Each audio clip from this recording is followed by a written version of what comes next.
talk a little bit about the U.S. elections. These unusual elections, unusual primaries, unusual candidates. What is going on with the U.S. election this year? Yeah, I think it is fundamentally, like we're seeing in a lot of countries, an election about populism. A lot of Americans right now feel left behind. They feel that the system isn't working for them. They feel no longer that they live on a left versus right paradigm, but instead an up versus down. That I'm doing everything I can to get ahead. I'm playing by the rules, but the world is changing around me, and the people above me are getting all the breaks.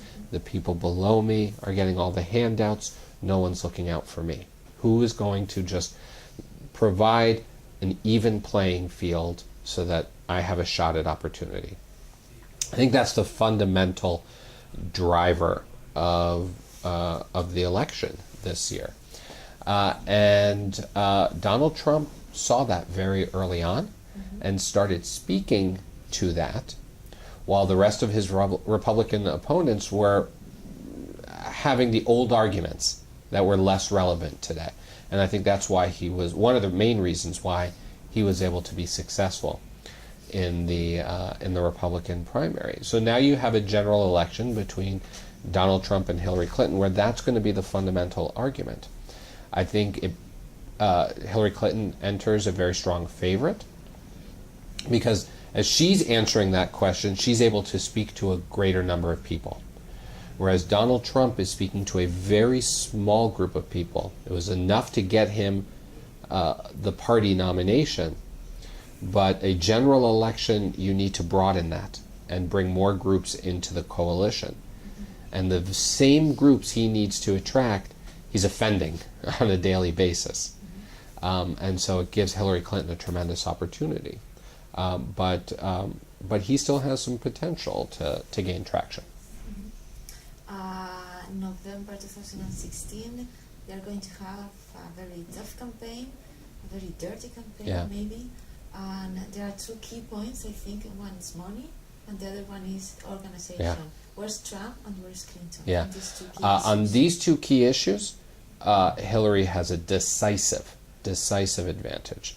On organization, she has built one of the most sophisticated modern campaign organizations in American history. She has some of the best veterans of the Obama campaigns. He really revolutionized the way to use data to help build a very precise campaign organization. She has some of the leaders of that, plus her own. They have built organizations in a majority of the states, and they are doing some very unique, aggressive tactics to speak to voters. Donald Trump does not do that. He has said he does not believe in the role of data in political campaigns. He just wants to have a bunch of rallies, and I think that's a huge mistake for him in the way campaigns are run today. Second, on money, again, it's not close.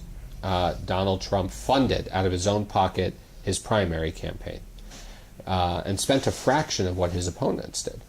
Says he's not going to do the same in the general election. But as of the most recent campaign finance reports, Hillary Clinton has over $40 million in the bank for her campaign, and Donald Trump has $1.5 million in the bank. You cannot run a presidential campaign with those kind of resources. There are congressional races that have more money than Donald Trump does. So that's going to be a big problem, not just for him, but for the party. If he doesn't have the money for his campaign, the Republican Party will have to fund it, or more of it. Every dollar they spend on the presidential campaign is a dollar they cannot invest for Senate races or governor races or House of Representative races.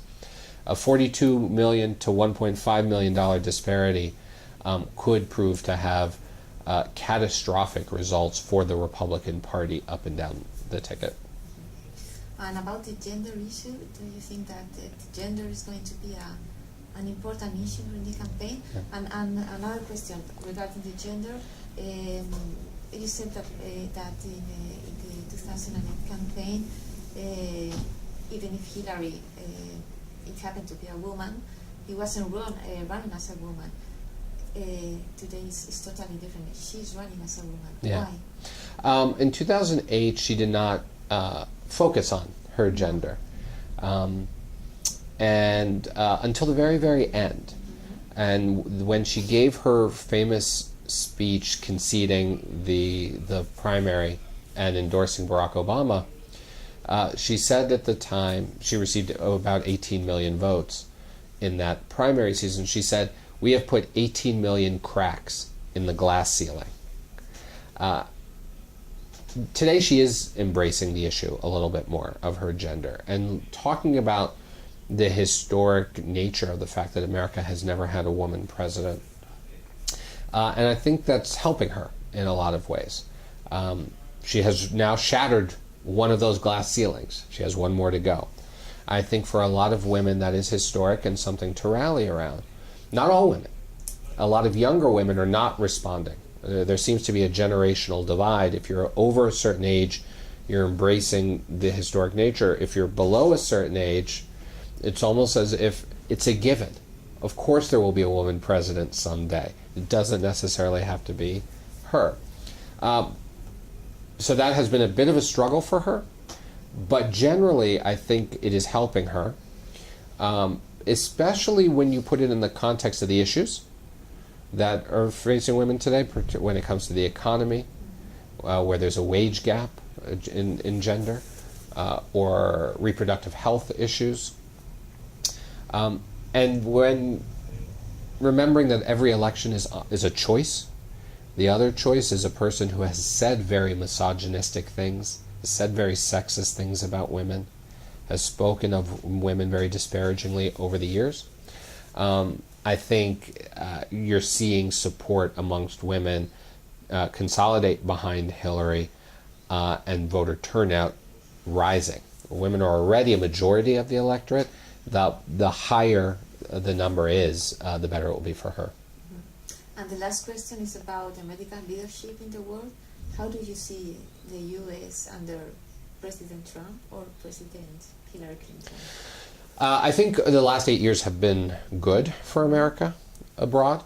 I think Americans were uniquely aware, or were acutely aware, of how far our standing had fallen by 2008. We didn't have a lot of friends around the world. We had alienated many of our allies.